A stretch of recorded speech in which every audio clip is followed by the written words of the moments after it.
டேய் master, lunch என்கிட்ட skip பண்ணிட்டே இருக்க, உனக்கு கால் பிளாடர்ல ஸ்டோன்ஸ் வந்துச்சுடா. ஐயோ, டேய் தம்பி, சீக்கிரம் வந்து பைல் ஆசிட்ஸ்ல சின்ன குடல்ல ஊத்துறா, இல்லனா ஸ்டோன்ஸ் ஃபார்ம் ஆயிட்டே இருக்கும்டா.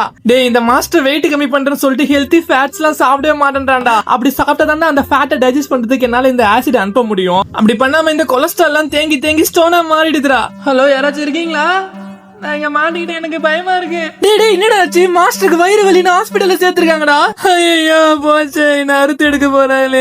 டேய் பிரெயின், இழுத்துக்கு நீதான்டா காரணம். ஏன்டா மாஸ்டர் சரியா சாப்பிட வைக்கல? டேய், மாஸ்டர் ஓவர் வெயிட்டா இருக்குன்னு பாடி ஷேம் பண்றாங்கடா. அதனால தானே வெறித்தனமா வெயிட் கம்மி பண்ணனும் இன்டர்மிட்டன்ட் ஃபாஸ்டிங் இருக்க வச்சேன். இது இன்டர்மிட்டன்ட் ஃபாஸ்டிங்கா?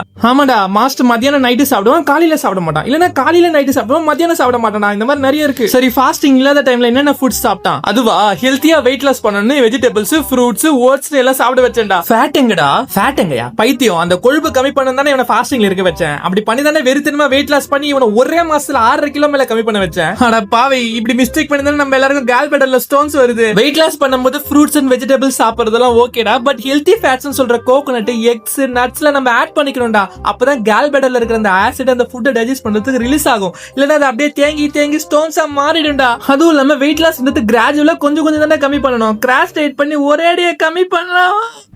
நோ, இப்படி நடக்க கூடாது தம்பி. தம்பி, டேய் தம்பி, போகுதுடா. ஐயோ, போயிட்டியே.